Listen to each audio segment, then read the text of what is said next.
I wish you a good podcast, sir. Good podcast. Welcome back to podcasts in unlikely locations, and today we're in South Bank. So what you guys can't see behind you is we're right next to the Tate Modern, and if you look behind us in the shot, you might be able to see on the North Bank St. Paul's Cathedral. I mean, it's a gorgeous day today, isn't it? Absolutely roasting, mate. Honestly, I feel like I'm going to spend half the time on this podcast just squinting at the camera, getting sunstroke. But you know what? We do it for the viewers. We do it for you guys watching at home. And for fun. And for fun. And because Alex is a good laugh, you know, sometimes. I mean, his stop clock is right twice a day. He tells 2 or 3 good jokes out of 12. So we do this for the laughs. And just so we can go visit new places. Yeah. Although we've been to the Tate Modern, multiple times now. I've been at least 10 times. Well, I've lived in London 25 years, and I feel like I've barely scratched the surface in terms of exploring. Yeah, I have to agree with you, to be honest. There's loads of, just take West London. I don't know anything about West London. What is West London? Man, I don't know. It's just a place that people talk about, like a far off land in the distance. Yeah, I don't really understand what's going on. I feel like I very much grew up in this bubble of North London, and I just stay around Mill Hill, Finchley, Totteridge. I might venture into town, go to King's Cross, Euston, maybe sometimes Shoreditch. A little bit of Greenwich. You ever been to Greenwich Market? No, I haven't actually. I'll tell you what, next podcast we should do is, there's this observatory by Greenwich, the Greenwich Meridian Museum. Oh, yeah. And it has there's the date line there as well. Oh, no, I have been there actually. Yeah, and not to the market, but to that observatory. Yeah, well, we should do it. We should be one of us is sat on one side of the time zone, and one of us is sat on the other side. And we should have a delay of an hour. Yeah, be like, what did you say? It'd be like the BBC reporters would be like, so over to you now. And then they're just, on the report, they're just nodding. Yes. Israel's committed another war crime. Yes. Yeah. I don't know why they just don't pre-warn them when they're going to throw it to them. I just don't get it. They have a good 6-second delay. Yeah, it's weird. I thought Wi-Fi was pretty much instantaneous these days. No, it really is though. I mean, yeah. Come on, you can get a message halfway across the world in less than a second these days. Well, you could FaceTime someone in New York, and there's no delay. I find that so surreal, right? You could FaceTime someone anywhere. I imagine. So there's this scene in The Crown where Princess Margaret is I think she's in the States, in New York somewhere. She says, I need to talk to my sister, aka the Queen. Yeah. And she phones up the operator, and the operator's got to go through to another operator. They've got to change the wires, and it takes her about half an hour to get through to the Queen. If I wanted to call you up, well, you might not pick up, but I can just call you up, and you'll pick up immediately. It's crazy. I mean, times are crazy these days, right? I know, and you just call over the internet as well. You don't have to have phone signal. You just call Wi-Fi calls. Oh, all of that is beautiful. You know, Apple's introduced this new thing where it's you can call using a satellite. So if you're in an area that's outside of signal, you can use a satellite as an emergency call to an emergency. Wait, so they're putting sat phones into their phones? Because sat phones are notoriously expensive. It's retro. Yeah, I know. And they are extremely rugged and used solely for just adventurers and people going out into the jungles basically. Isn't it? Yeah, it's military as well, right? Yeah, no, absolutely. I mean, what surprises me is that, with Apple being the absolute innovation, overlords, that they just don't put any innovation in their tech. Why are they now putting sat phones? What's missing from an Apple phone? Shortcuts to do to go into the camera. You can do shortcuts. Customizability. Repairability. Other companies are a bit better at that. Look. Third-party integration with apps. Okay, fine. I'll give you that. They're not very good with that. I'll give you that. But look, if Apple Maps is not very good. If I hold this button on my phone, this one here, it launches the camera. But you had to put that on there. It wasn't. Yeah. No, they call it the action button or smart button. That's where the silence button used to be. Yeah. So most phones just have you tap the on button twice and it turns it into camera. That's just Android, bro. I think Android's got a lot more use of NFC and different types of tags, which are more integrated. You have more sort of freedom with an Android device than you do with other devices. I think Apple will change the minimum number of things to get people buying a phone each year. What's interesting with Apple is that most of their income comes from phone sales. Yeah. Which is they've got one thing. They've got a monopoly on the phones. and that's their sole source of income. It's weird. I'd be. No, AirPods are a huge market. I think AirPods is like I think it was like 200 billion or something. It's something ridiculous. It is something crazy. I think I saw something that's like the revenue from AirPods is higher than the revenue from Tesla. God. Yeah. Tesla just like, trades in Bitcoin. But let's get to the topic at hand. Yeah, alas. So of course I sort of selected this location. There was a bit of back and forth when we were deciding where we were going to go, but Alex has decided to set the topic this week, and I have no idea what we're talking about. So I'm going to throw it over to you. Yeah. So the topic we're going to talk about today is cars, but on The movie. Oh gosh, I love Cars, the movie, but Yeah. no, just cars in general, like first cars, you own what sort of cars you like, the sort of culture around cars. And really, I haven't owned a car ever. I don't really need to own a car, but at the same time, I love cars. I think cars are so much fun. They're so cool, and they also they're the pinnacle of being an adult. It's just being able to drive. I think it's like once you realise you're an adult and you can sort of do whatever you want, you have free will. If you have access to a car that you can semi-exclusively drive, the fact that you can just be like, right, I'm just going to go for a drive. I don't know where I'm going. Oh, I'm going to go to Mackey's drive-thru just because I feel like it, rather than like ordering on Uber Eats or having to take the bus somewhere. It is a level of freedom that once you unlock it, like once the cat's out of the bag, Yeah. it's very hard to get it back in the bag. Because it turns places which are very inaccessible to very, very accessible. Yeah, especially like in the suburbs of London as well. It's So like, take where we live in North London, yeah, like in the Finchley Barnet area. hmm If I wanted to go to Pinner, which is approximately 5-6 miles away yeah, towards Harrow, yeah, that would take me hour and 20 minutes, because I have to get buses all the way around there. yeah. Whereas if I had a car, it takes me like 30. Oh, I can go one up. So from where I live in North London, if I want to go to Potter's Bar, right, Google Maps says I should take a train into King's Cross and then take a train out again. And I think it's a 20-25 minute drive to Potter's Bar. It's ridiculous. But then again, it's such a high expense to take on that sometimes traveling by train is easier, but at the same time, I just love the freedom. You can just kind of, Potter's Bar is a hard place to get to in general. Once you're in Potter's Bar, there's nothing around. Yeah, you can't leave. It's a walled city. It's like a desert for the population. You walk in and then you walk out with less money, less friends, less cars, less items in your possession as well. Let's take it back one step.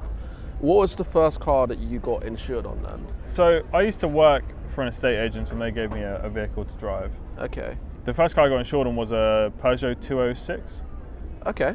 All right. So what that meant was I got access to a 1 litre, which I didn't pay any cost for. You didn't pay for fuel? No fuel, no insurance. Basically, the only thing I had to do was keep it clean, which was justifiably reasonable. And when you got the car, was it pre-owned? Was it new? Yeah, it's basically brand new. It had maybe 14,000 miles on it, less than that, 11,000 between us. Okay. I only had it for about 6 weeks because I ended up getting fired from that job. But through another story, which I'll go into another time. But but what it kind of led to. Stay tuned next week. We might talk about the is it Thornton story? Thornton, yeah, we'll go with that. Is it Foxtons? Foxtons, yeah. That's it, yeah. But what it kind of led to was just I had access to a car which I didn't have to pay anything for, and it was basically like a free ride. And I worked like 12-hour days, and it was quite an intense work week. But I had weekends where I could go see my friends, and I think one weekend I drove to Bournemouth, and I just drove around. And the other weekend I drove to Bristol. That's a trek. Bristol's like 3 hours, right? Yeah. So I ended up putting like over 1,000 miles on the car in a month, and then I had to give the car back. Okay. And they're probably curious about why have I spent so much time driving, but it was good. It was good shit. So your trips as an estate agent viewing properties, you would invoice the company for that fuel, right? No, they gave me a fuel card. They just paid it. Give you a fuel? What does that mean? Do you not know what fuel cards are? Is it? I'm assuming it's not like a bank card. Yeah, no, literally is. Yeah. Oh, okay. It was with BP, and all it was is that I put put fuel in my car, and then I gave them the fuel card, and then they charged the fuel card, and that's it. But you couldn't use the fuel card to buy a Red Bull at... It's only for fuel. Like, Okay. it's entirely, So it won't- entirely separate. Oh, so it won't let you pay for anything other than fuel? Yeah. That's what it's for. It's all you need it for, really. To be fair, at the age of 25, I've never heard of a fuel card before. Have you not? No. My uncle used to work for Lotus, and he had a fuel card as well. A little like chip you put in. It's just kind of cool. So is it like contactless? No. There's a number on the card, and they type the number in. That is... I love it. It was only certain petrol stations. Just the BP petrol stations, the really expensive petrol stations. Okay, well you're not complaining, right? You're not paying for it. No, exactly. I didn't pay anything for it. I also got like allowances for parking as well, so I didn't pay for parking. Did you rag the car? Like, what sort of performance are we talking? This is a 1 litre 206. It was terrible. You had to pretty much put it into the red to go any sort of speed. So Okay. I did drive quite fast, but it wasn't like my car now, which I don't own, but I drive. Yeah. Which you can actually get some acceleration from. It's like your iGo basically. My iGo was... Oh man. If you went anything above 10 miles an hour in first gear, that car would start screaming at you. It'd be like, I can't do it. I will tell you, one time I went above the speed limit on a motorway on that car. Only one time, right? And the car starts trembling. It's trembling. You know what people don't understand when they're learning to drive is, when you're going around residential roads and you're going 30, 40 miles an hour, you can sort of like, turn into roads at maybe like 20, 30 miles an hour. When you're on the motorway, I hadn't clocked that like if you want to change lane, it's literally just like it's like a slight tilt. I'm sorry, what? No. It's Wait, not. so how did you? No, I'm not saying. You didn't just go. Whoa. I'm not saying enough. It's like good luck, everyone. Right? I'm turning now. Oh No, my but gosh, that is ridiculous. I know. No. I'm not saying that's what I did. I'm saying I hadn't actually considered that as a thought. It's like when you're on the motorway, you just need to like tilt the wheel slightly. Yeah. Okay. Yeah, but I mean, did you work it out really soon, like really quickly, upon driving in the motorway, and not just like go? Yeah, I mean, I've not driven very far. Like, the furthest I've ever driven is to Luton and back. Oh, mate, I feel like you need to at least get 6 hours under your belt before you start, saying you're a motorway driver. Well, I have driven on the motorway, so I am a motorway driver. No, it's different, mate. Don't take this away from me, okay? I've driven like up the whole country basically, and that's a ridiculously long journey, and it's also super dangerous. Because you get because anywhere, you're in the car and you're driving. You get anywhere near, like you go past Manchester, you get onto the M62, and it's just basically like a long motorway going through the Lake District. That sounds amazing. People drive so fast. Like Yeah. you could be driving like 70, 80 miles an hour, and some SUV which is not designed to go faster than 50 is going 120 and flying past you, overtaking cars. Is it SUV like a Land Rover, right? No, worse. It's like one of those like Toyota Land Cruisers that are just like not built for going for fast. Well, the ones you see in Gold is Green a lot. No. What's the Toyota with like the sliding door? No, it's not those ones. Those are people carriers. Oh, you're saying that going 120? No. That would explode. They do. Those things do go quite fast, but at the same time, yeah.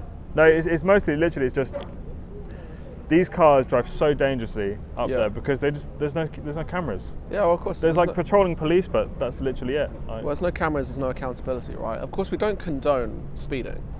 No, absolutely not. But unless you're in an SUV. Yeah. Clearly, you own the road at that point. But if you don't get caught. Does a tree falling down in the woods make a sound? Yeah, you can't prove I was speeding because you weren't there. But at the same time, like it's a strict liability offence. Like if you get caught speeding, you're caught speeding. Yeah, that's why you use. Like you weights. don't. There's no point. There's no evidence needed for it. It's just you got caught speeding, so you've broken the law. You get a ticket. Get off me. Yeah. Do you reckon? Yeah. So what's up? Do you want to check if it's still filming? No? I'll cut it out. Don't worry. Fine.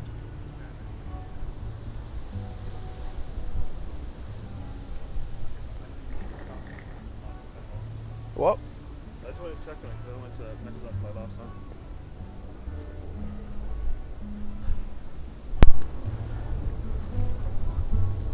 Alright, carry on.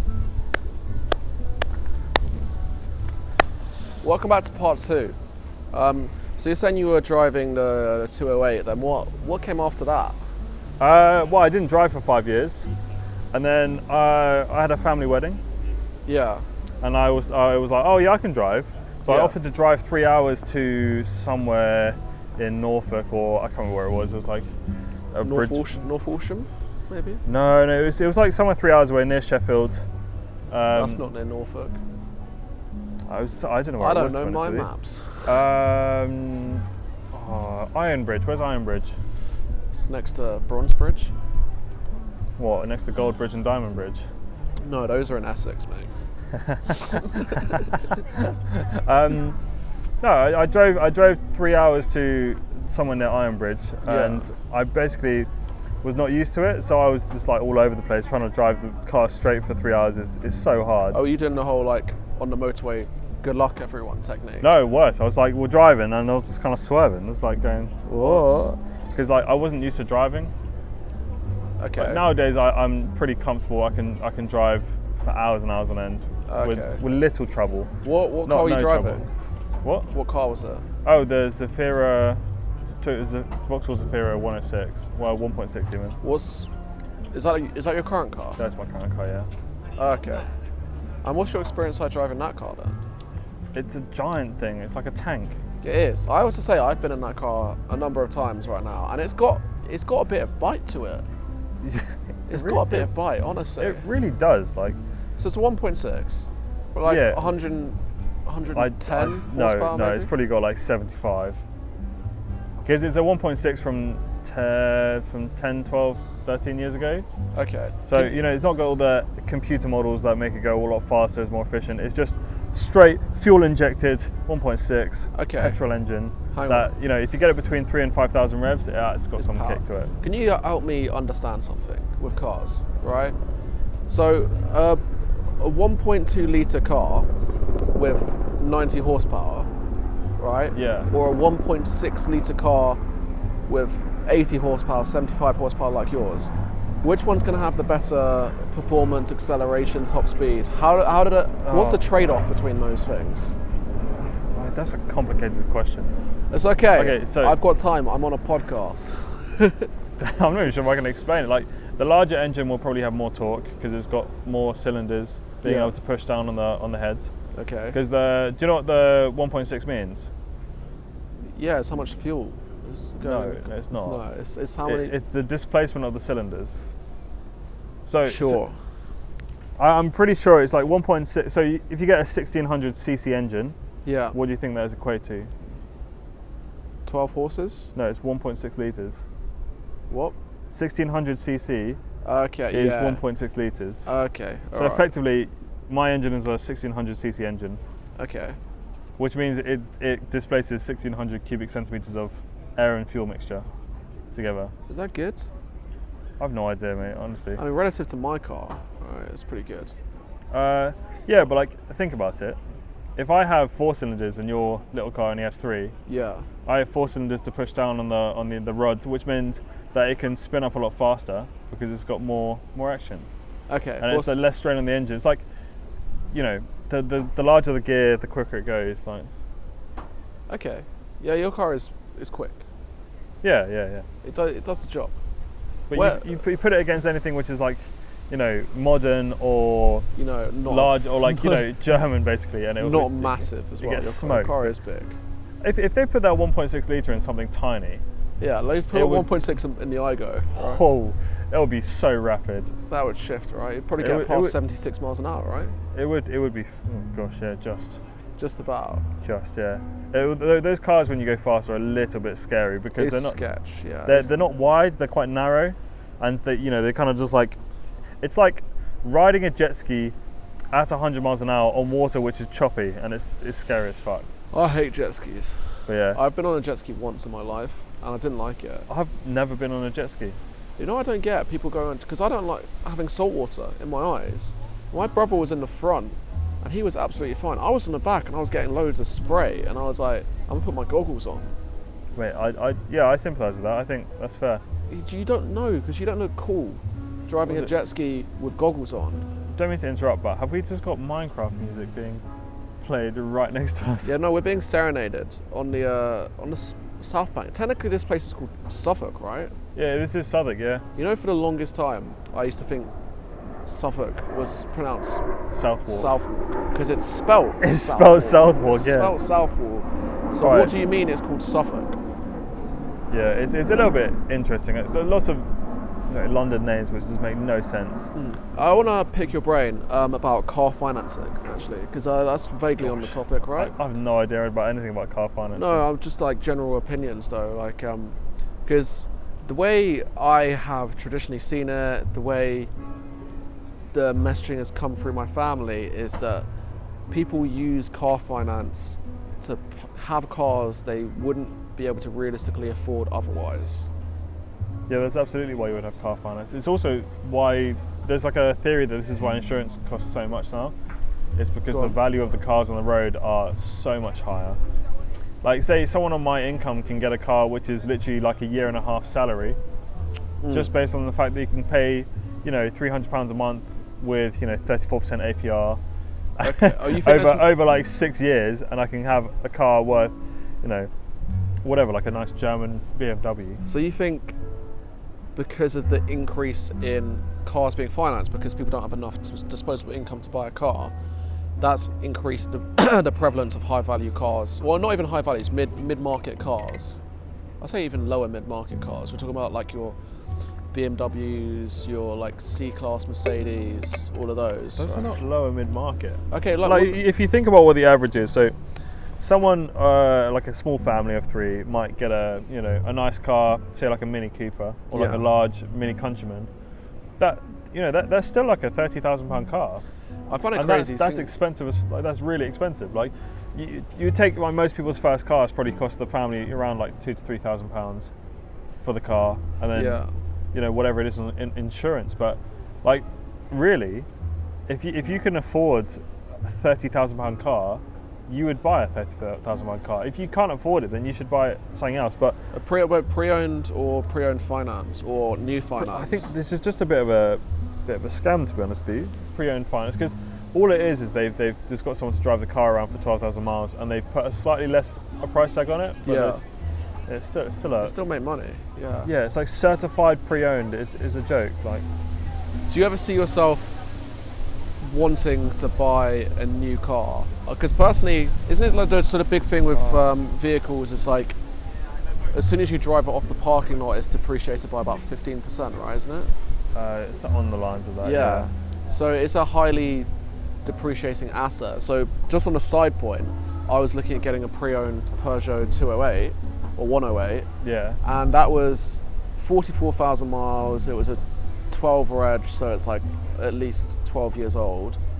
It was going to cost me £1,600, right? £1,600 for a 10-year-old car with 44,000 miles. I say that's fair value, right? I would agree. The way I was trying to think about it in my head is there's a high chance, due to the age, the car might break down or stop working in the next 3-4 years. So the way I was thinking about it is I'm just renting a car for 4 years for £400 a year. Let's say, because if it breaks, it would probably go to zero, right? If you buy it for £1,600. Yeah, because the way they write off cars is if it's over half the value of the car, it's written off. Yeah, exactly. Is that an unfair train of logic to follow? I'm just renting this car for 4 years. If you're spending £1,600 on a car, you're probably buying it within your means. I mean, it's just like you can get it replaced easily. Usually those cars, they run forever, and you can find infinite free parts for them because there's loads of people with those cars. I think it's fair, but I wouldn't want to finance something like that. No. I definitely would not finance it. Also, I wouldn't consider it renting because you are sinking a lot of money into these things with insurance, road tax, fuel. I could finance it for £12 a month. Do you want to add a warranty as well? How much do you think? Also, so about insurance, right? I did 2 years third party, and I don't think that really counts too much to no claims. If it's a 1 litre... Well, you had third-party insurance on your iGo. Well, I was a named driver. I wasn't the main driver. Oh, okay. So, yeah, I don't know how that works. I've been a named driver for a good number of years now. But your mum's on the car as well. Yeah, she's the policy holder. I'm the named driver. That's what I said. Named driver. Not main driver. No, I know what you said. But anyway. We're in the same position then. Yeah. It just doesn't really help being a named driver, but it's useful because it can help with insurance. Yeah. Hey, what we were saying about financing cars, right? Would you rather finance a brand new VW, or I don't know where I'm going, maybe buy a really old BMW that might die? I'll buy an old BMW. There's a lot of nice ones out there, and you can do quite a lot with them, and it's just so much more interesting. I kind of want to buy a classic BMW as well. My neighbour's got like a 330i. Yeah. And that's basically like the one model down from the M3, and he's got like a 2012 one, which is so nice. Yeah. Like it's just like one of the things you can just do so much with. It's got a decent amount of power. It's got 6 cylinders. You know, it's just like a nice boxy BMW shape. And you can turn up to the golf club in that, right? Yeah, you show up in that, and people are like, yeah, nice. You're like, they just give you the nod, right? And you get a text saying like, welcome to the club. Yeah. There's a lot to do with these like old BMWs that you can have a lot of like car culture with. Like one YouTube channel that is on the internet at the moment called Auto Alex. I can't say I've heard of it before. Well, they're just like fanatics about BMWs. They'll give you like a rundown on every single one. They buy hundreds of them, and then they go and mod them. They add little like lifter kits and all that stuff. They make it look so nice. That is Minecraft music, right? I don't know what it is, but you know, it's something like that. Oh, there's a song going in. But if you think about it, like there's a big modding scene for BMWs, but BMWs are just so expensive. Like, how much do you think one of those like classic, like cheap classic BMWs? Not also, I was looking at Auto Trader. There's cheap BMWs, but they have like 120,000 miles. Yeah, no, it's mad, honestly. So like, what's the sweet spot there? But I'll be honest with you, if you can find one which is like one owner, they've had it since birth. It's their heirloom. Yeah. No, but you can find a few of them for good. But nowadays, there's pretty much a well-spoken secret that you can get BMWs for really good prices. But now they're really expensive. So like back in the day, you could probably get like a nice one for like 12 grand. Those same cars, which are now 5 to 10 years older, are going for like 25. It's just a ridiculous amount of money for a car. For anything, honestly. I think so. Question: if you were buying a pre-owned car, what would be the maximum number of miles? I would look for like 50,000. Okay. 50 to 60,000. But yeah, Wait, so tell me about this channel then, because I've never heard of it. More so, I think we should talk about Top Gear. Top Gear. Oh, what about Top Gear is like the pinnacle of car culture for the last 20 years, and really they sort of were the central point of most of the UK's like car knowledge. Yeah. Like, you have other channels which are like Fifth Gear. You probably have some smaller ones like Car Throttle, which was just a joke. Like, I don't know why people even thought this was like good. Can we just have a moment for Sabine Schmitz? Rest in peace. Has she died? She died like 3 or 4 years ago. Yeah. Oh, I didn't know. But what those three presenters did for the car scene was just immense. Like, they turned it into like the most popular channel. They reviewed supercars. They did all of that, and then obviously they finished. They ended on bad terms with the BBC, but really what that ended up happening was that there was just a big hole. Yeah. Because like the Grand Tour didn't really fill it. Like, it was just like Grand Tour. No, I think it turned into something a little bit different. I think the Grand Tour was very high production. Is what I think the first. Do you know how much they had per episode? Wasn't it like 10 million or something? It's about $3 million, per episode, and they had to film in 4K. They had to do all of this stuff because Amazon put so many stipulations on that. Yeah. Well, I know. No, isn't it that in the first episode where they're driving along the salt plains or something? Didn't that cost £1 million to make as well? It cost way more than that. Yeah, they had a good couple of million for the introduction. But yeah, what the Grand Tour was, it was just like sort of where people went after the show. It wasn't really like the car scene. They feel like a these were like, placeholder. yeah, like they were old men. They weren't doing as many interesting things as Top Gear. 'Cause, you know, the format of Top Gear was like, you know, the first segment, which is them reviewing a car. Then you go to like, you know, famous people in cars, And then like the trip. yeah, and then they'll just have like a third segment, which would, I don't know what it usually was, but Oh, like do you remember the cool wall? oh, I love that sort of stuff.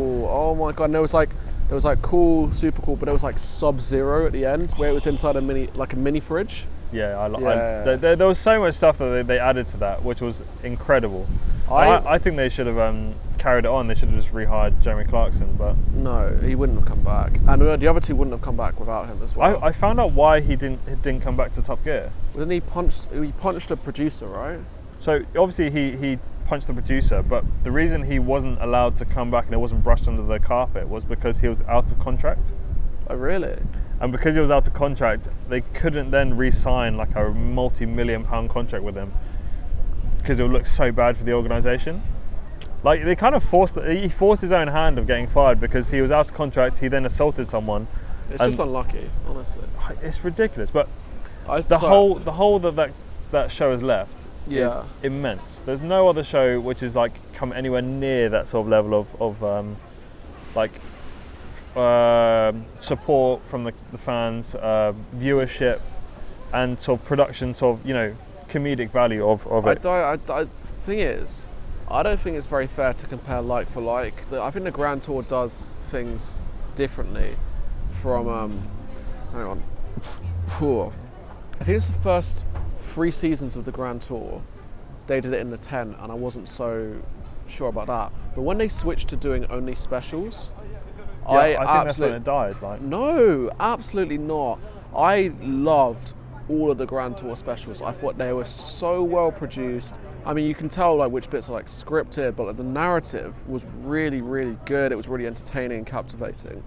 I'll be honest, I think they sold out a bit with the specials, because the specials were aimed at sort of like younger children as well.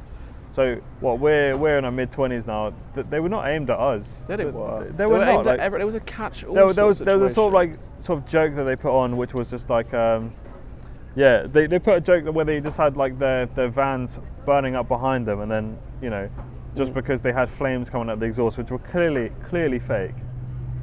And it just drove me out the walls. Like, why are they doing these fake things when back in the day they were literally driving lorries through walls? Because it was, yeah, it's not. I mean, like Jeremy Clarkson broke his hand because he flipping drove a Volvo too hard into a brick wall. Like, where's that sort of level of, like, you know, comedic value coming It's in? Like, high production, mate. It was sorry, I'm a bit of a stickler. I don't think it's fair to compare them like for like. I feel like I feel like there's a big issue of like music, sport, TV, just generally within the media industry, of this whole like nostalgia bias, saying that things were better back in the day, everything's not as good as it used to be. I'm like, you just think it was good, it was better, you perceive it to be better because you associate memories of childhood or being younger with that. I strongly disagree with that. I think it was just a better show. Like, hang on, let me ask you something, right? When's the last time you went out and you're like, oh, I really fancy watching an episode of Top Gear? Have you watched Top Gear since it ended? No, I haven't watched Grand Tour since it ended either. I haven't watched any specials twice. Like, I don't re-watch Top Gear just because of it, but like, they had a younger energy, a more sort of like, you know, risky sort of energy. Their performance was more interesting. Now that they're old, they just got this like style of talking to each other, where like Jeremy Clarkson says something stupid, and then James May's slow. Then Richard Hammond crashes a lot and burns a lot, breaks his legs a lot, and he's a farmer as well. They're just absolutely like you know, dissing Richard Hammond all the time. But did you watch the last episode of the Grand Tour? I did watch the last episode of the Grand Tour. Did you Tour. I did not. I cried. I mean, they made it look like, you know, it was like this was the last thing they're ever going to do, but they've done loads of stuff with them. They've actually just done the Grand Tour a bit more or something. I think that's such a money grab. I don't like that. I don't know. I have not watched it. I don't even know if it's out yet. Is it out? I don't know. I haven't watched it either. But it's the idea of like, okay, so they go best car show in the entire world, basically. Then they go to the Grand Tour. Grand Tour specials, and now they're not even going to drive cars. They're just going to talk about the best bits of the Grand Tour. It's just so silly. They should do it as a podcast. Can you imagine like Jeremy Clarkson? Oh, let me get my glasses on. Oh my gosh! He goes like, "This is not." This is not an orange car, it is sunburst. It's not brown. No. It's my favourite piano tune, played on guitar. Oh man, yeah, I know what it is, but yeah. No, but like, so, the thing is, once the Grand Tour ended, they were like, oh, what are we going to do for money now? They then gone to Drive Tribe, which is a YouTube channel. Yeah. So now that there's no BBC doing like really, really good programs, you got YouTubers trying to fill the gap that Top Gear's left. Yeah, well, I mean, it's a general issue of people just tuning away from the BBC because it doesn't have big production, big budget, or very attractive shows anymore. So I think it's more to do with the fact that streaming services are so obvious or just easy to use. YouTube is such a big platform now, and just like live TV is just not really that interesting. Like unless you're, I don't watch TV. Actually, the only time I watch TV nowadays is for sport. Live sport. I don't watch TV either. I watch streaming services and YouTube and all that stuff. And illegal streaming services as well. Never. Cut that out. Never. Producer Alex, give me some crickets. So really, what what were we saying? So the Grand Tour has left a huge hole in this sort of like this industry, which is being like filled in with YouTube channels trying to recreate what they had. Do you think there's an overwhelming demand for another car show on terrestrial television? They already have it. It's called Top Gear, but it's just. Is that still going? Yeah. Well, do you not hear about Freddie Flintoff? I heard about Freddie. I thought it was because he. I thought it got cancelled for a year or something. It got cancelled because Freddie Flintoff had an accident. Yeah. And had like really bad facial, disfigurement. Yeah, that's the one. Yeah, but when you read the reason why it happened, he got into a car. Yeah. Without a helmet on, without following safety protocols, right. And then had a freak accident. It's just like every safety man's worst nightmare. Do you actually know what happened specifically? Yeah, I think he was driving some race car. Yeah. Which he then turned, hit something, and it flipped, and then he was scraping his face along the ground. Why is he not wearing a helmet? How is the production crew? Safety crew. That's what I was saying. Yeah. For me, right, if I'm Freddie Flintoff's family and God forbid he died in that accident, I would be suing the production crew. I wouldn't be suing the production crew. He got in the car himself. He had access to it. He did it by himself. This wasn't part of the filming. This was him just driving it around on in between shots. Oh right, okay. Like this is why he just wasn't following the protocol. He was in like an open top car that accidentally like flipped over and damaged his face. Open top car. Oh my god. Like a race car. It had like open top. Yeah. It was crazy. And this disfigurement was quite severe. He's had to have a lot of surgery because of it. But I saw a trailer for a documentary. I think he looks fine now. Yeah, it's probably because he needs a bit of extra cash after all of those medical bills. No, I reckon he had a bit of after sun and he was all right. Aloe vera, mate. Yeah. Oh, aloe vera. But yeah, in terms of like terrestrial TV, I can't remember the last time I tell a lie.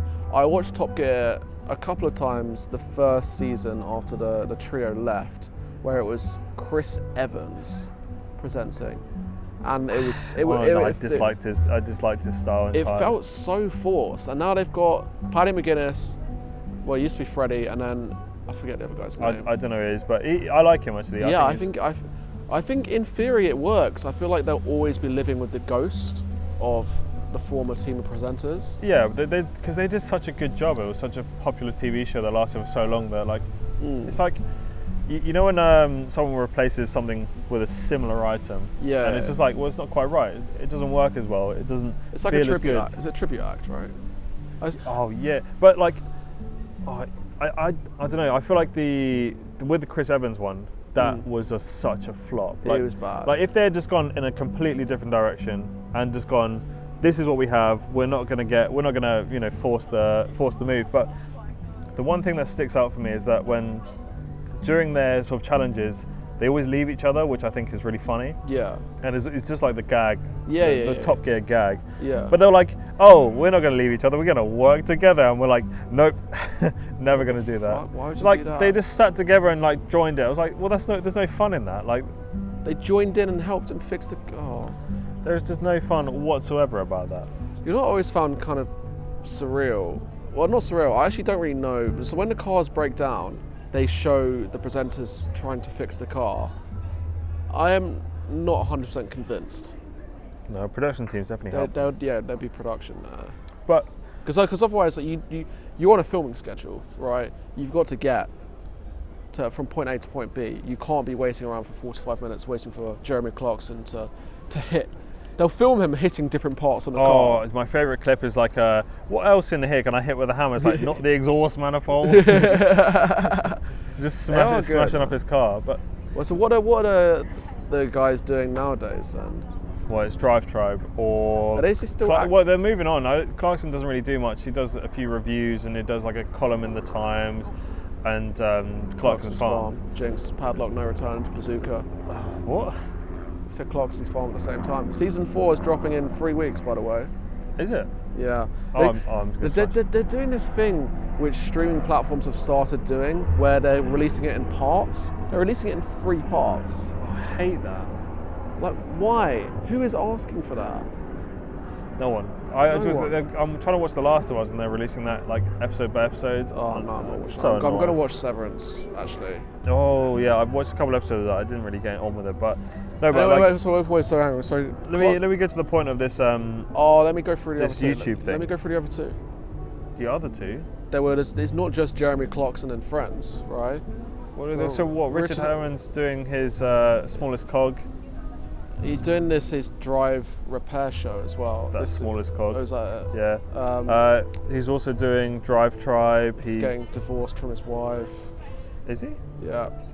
Sorry, Richard. I didn't know that was happening. How unfortunate. I think, yeah, it's sad. They've been married for ages as well. Think about the settlement. Yeah, well, yeah, exactly. But she saw him through when he was in a coma. She helped him get out of the coma.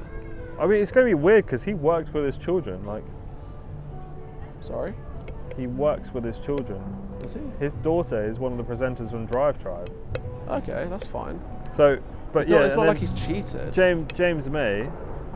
Oh, he's doing a lot. He does loads of these, like Cooking with James. He does Drive Tribe. So he's James May Cook, right? Yeah, our man in India.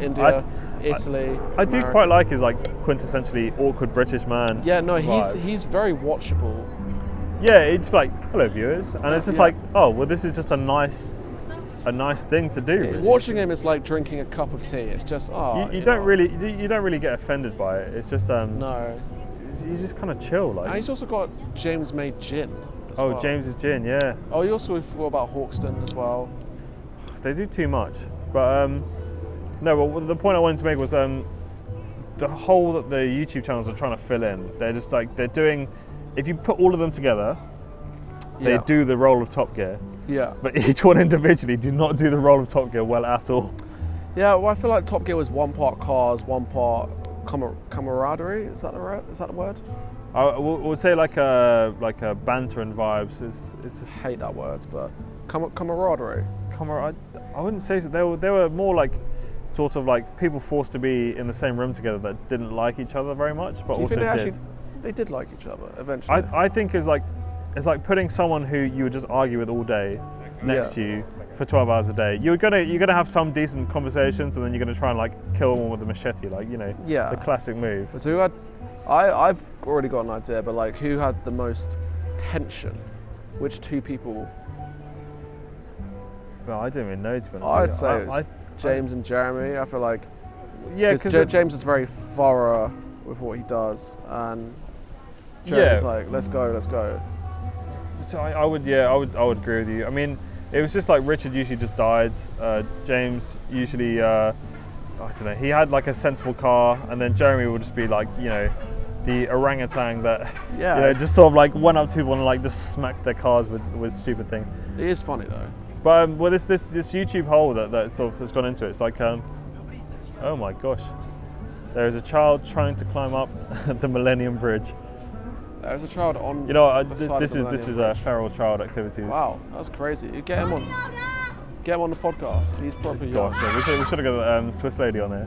No, but like this. That's so there's a good. YouTube channel called Auto Alex, Yes. and they're the BMW guys, but they have tried to sort of do a format of like road trips and all that. Okay. And really, what they've ended up doing is that they have the main presenter. Yeah. He's a really nice guy, but like he's not a natural presenter. Okay. And then he's got his co-presenter called Taylor, Yeah. who's like the most natural born presenter ever. He knows so much about vehicles. Yeah. He just goes through them. He tells them in a really nice, sort of like entertaining way. You know, it's like they've got the nice, happy northern accent. And it's just like, well, there's a second channel called Auto Alex version 2, and it's literally just you know, Taylor like running the shop, and it's got more followers. That's pretty cool. Just because Taylor's so much more interesting, and like Yeah. you'll be listening to him and be like, oh, so I'm just going to change this, and explain very, very coherently what he's going to change. Yeah. And then you get like an interruption of like the other guy coming in, and it's like, oh, shut up, no, shoot. Wait, so they're not co-presenters then? They are co-presenters. Okay. But so Let's front man Taylor. yeah, I agree. I think Taylor should have his own sort of like channel. But at the same time, I think that what ends up happening is that they tried to recreate Top Gear because they got 3 people. Yeah. But there's a third. Who's the third man? The third man is Rory, but he's got he's the cameraman. Okay. And really, what it is just like they don't have the sort of like camaraderie, rivalry. Oh, so we can say camaraderie then. But yeah, but then they do road trips. They say, okay, we're going to drive our cars to Poland, and guess what they do? They drive to Poland? And guess what the whole video is? Are they just driving to Poland? They're just driving to Poland. What are They're like talking on here, and they're just driving to Poland, and it's just ridiculous. You okay? Yeah, just checking out. But like, so what's the actual like, as in production? So they'll do. The production is high production value. It's good. They got recorded cars and everything. Oh really? Yeah. So, but the only thing is they just talk about the cars. Yeah. They don't have any sort of challenges along the way. They don't do anything interesting. It's well, just, they don't have the permissions that the BBC would have, or like the well, you sway. just ask, like, because filmmaking is such a vocation now. Yeah. You can just basically do whatever you like. Well, what could you do? Because like when What do you mean? Like, you know when the Grand Tour or in the Wax Museum, have you seen that? No. So it's Yes, I've seen that. Yeah. Yeah. They would have had to have permission to film in there, and they wouldn't have granted that to a small filmmaker. It's like we would be. They've got millions of pounds, millions of views on their channel. They're not a small filmmaker. At the same How time, many views they average then? well, they got hundreds and hundreds of thousands of subscribers over 2 channels. What's it called again? Auto Alex. But really, what it is just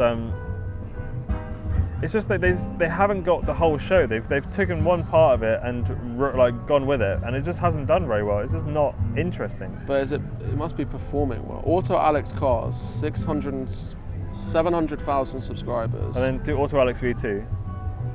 Oh wait, £3,000 rare car challenge.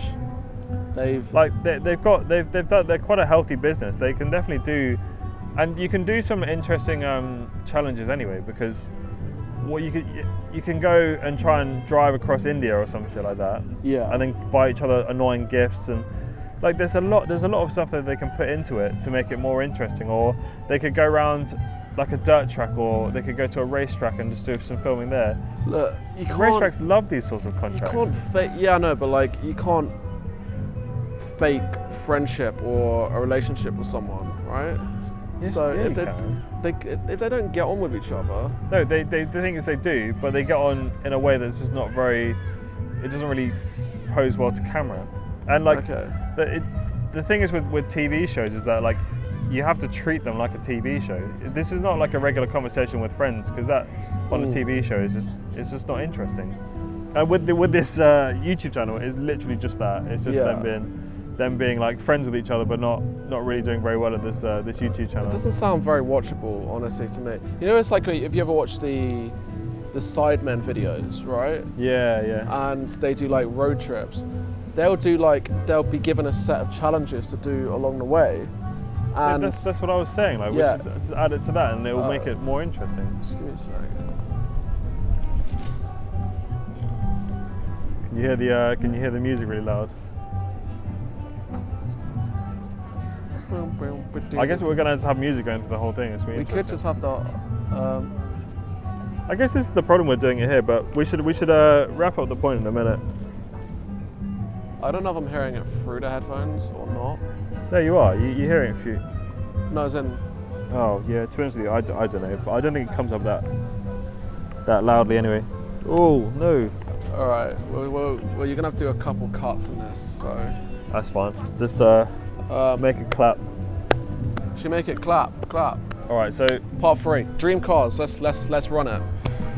I would say. Oh, okay. I'll tell you what. BMW. Well, let's do dream cars at different price points as well.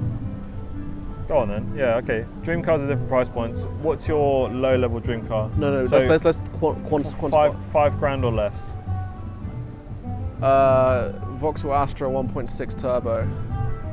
Oh, well, man, that's there's a lot of questions there. We're gonna leave it at that. You know, I don't really want to. I've been thinking about that car for a year, and I realised I can't drop. I don't even think you can get. I think it's like $6,500, but let's just take All right, it. okay. So I would say. Let's go up to 6.5. Yeah, it's fine. 6.5. I would say. VW GTI. Yeah. Mark IV. Can you get one of those for 6.5? Oh, pretty shit one, yeah. Or one of the Mark IV Polos, because they are just so nice. I'm pretty sure the GTI is a sport one, right? Yeah. I reckon, aren't they like 15 grand? I said if you get a bad one, you don't have to get like a You get a broke one. It's only got like, two wheels. You've only got $6.5 if you want dream car. That's what I'm gonna get. Like I'm gonna get an old one, put enough work into it to make it drivable, and then drive that. My friend has one of those cars, and it's so nice. Okay, all right. So the second price point should be like 20. 50 grand or below. Oh, okay. 50 grand or below. I'm gonna get a new Tesla. No, I'm not gonna get a Tesla. I'm gonna get a BYD Seal. Why? What? Because they're sick. They're like 45 grand. Oh mate, no, I'm nowhere near that. I'm gonna get like a old BMW M3. I don't want to go anywhere near. I think that's also, if you had to push me for a petrol car, I would have probably said the M3 as well. The M3, or I'm just trying to think because there's quite a lot of nice. You could get cars is sub it 50 grand. CLK, Mercedes. Oh yeah, so you could get an old Audi R8 for under 50 grand. Okay. You could probably get like an old Aston Martin for under 50 grand. You know. Yeah, no, you can get an Aston Martin for. But like I think it's like you can get an Aston Martin for mid-30s pre-owned. Yeah, so I would say old M3 is my go-to. I think that's where I'd be at. Okay. And personally, I wouldn't ever want to spend more than that. I mean, I don't think I'm ever going to be in a position where I can. I mean, you don't have to, mate. You got car finance. But let's move on to the. How much do you pay monthly for your Bugatti? I've got 3 Bugattis which I pay £3 million a month for. Yeah, well, if you say Bugatti's valued at £1 million, what would your monthly payments be? I have no idea. I'm not. I don't know anything about car finance, but what's the high price point? Just unlimited price range. Yeah. Oh. I would say I probably wouldn't go for. I mean, solid choices are Bentleys. I think Bentley Continental GTs, they're really nice. They're really fast as well. Honestly, even just a top of the range Jaguar. I would go for something a little bit different. I would go because I've seen a lot of like car modding videos, but then also they like back from when I was like 12 years old. There's this car that's just been like on my hit list. Okay. And it's this old one. There's old Porsche 911s. GT3 RS. Hell no, it's worse. It's one of the old like 1990s Porsche 9. I think the Mark III's, Mark III Porsches. Yeah. They're the old 90s Porsches. The sort of ones you get the mods on, the wide body kits on, make it look really nice. But this guy put like 1,000 horsepower. Like he put an engine with 1,000 horsepower into that car. Yeah. And it's obviously the engine's on the rear, so it's back heavy. Yeah. It's fast. I would get that, and that probably costs 150 grand. At least, yeah. Yeah, because he built the engine from scratch. He modded it. He put he basically custom built it to go 1,000 horsepower and make it reliable as well. Which That is pretty good. Does it have CarPlay? Mate, it's a race car. Yeah, I better have CarPlay. I don't know my way around a Nürburgring. It's like turn right in 300, 200, okay, wait, like, turn right. Going back to the Top Gear thing, like, where in the world would you get a race car driver who's German going, I think I can get around it faster in a van? Like, that's ridiculous. Wait. And the Nürburgring, you can just go around because it's just a public road. Public, yeah. It's not a public road. It basically It's a racetrack. You have to register. You also have to. It's like you have to book a tee time. Yeah, but it follows all the public road rules, and it follows all the public road insurance policies. But you can't policies that don't insure you for that road. Yeah, but you can't just rock up to the Nürburgring. That's what I'm saying. Yeah, you can. No, you can't. You could turn up, dependent on the availability. Yeah, you could probably turn up and see what's going on. Yeah, but there's no guarantee. Yeah, but I mean, like it's the same sort of thing if you're going through the Channel Tunnel, like, you know. Can you just turn up to the Channel Tunnel? Yeah, you can. You just book on the day, but I mean, it's a little bit harder. Obviously, it depends on availability. I didn't realise. You know, I used to think. Wait, and the Channel Tunnel, do you just drive through? Or is it you go onto a train? Oh gosh, yeah, I don't really know. It is. No, it's on a train. Yeah, it's on a train. No, that's the ferry, right? How can a train be a ferry? Wait, if Jesus can walk on water, can he swim on land? Right. Right. Okay. Wait. No. Yeah. So when we drove to the Alps, we got a coach. When did you drive to the Alps? Oh, were you on your ski trips? Yeah. I didn't just drive to the Alps for fun, all right? I mean, we got a coach. We got on the ferry. Ferry goes across the English Channel. Happy days. There were also cars on the ferry. But yeah, this is not that's the ferry crossing. Yeah. So you got the Eurostar, which is the people going on the regular train to Paris. No, we take the train. We take the cars on the train. Then there's a car train, which is the Eurostar with the Channel Tunnel, which is just a massive train which you drive onto and it takes you there. I think that's To be fair, if you had people actually driving, can you imagine the amount of crashes? And you also there'd just be like. No, have you been through the Blackwall Tunnel? Where's that? That's in East London. It's going to be like that. It'd be like bumper to bumper, just like going 20 miles an hour the whole way through. No, I can't say. It would be terrible. It'd be 21 miles of 20 miles an hour, and the ventilation problems in that place would be ridiculous. Oh my gosh, that is a really nice camera. Whoa. So okay, think about it. You go across the channel in the one of those big train cars. Yeah, and then you know what the worst thing is? You might end up in France at the end of it. Oh yeah, but as James May said, France is just a country you go through to get to Italy. My brother Max says that all the time. He just does not like the French people or the French country. I like France. Don't like Paris. Don't like Marseille. Basically anywhere in France away from the coast. Yeah. We should do a road trip, right? Oh gosh, yeah. In our 65,000 mile cars and 44,000 miles. 44,000. Anyway, we should end it there because we've been an hour. Next time, oh Christ, what's going on? Next week on Podcasts in Unlikely Places, I will be deciding the topic. And I will be deciding the location. But until then, I've been Eddie. And I've been Alex. And this has been Podcasts in Unlikely Places. Yeah. Nice.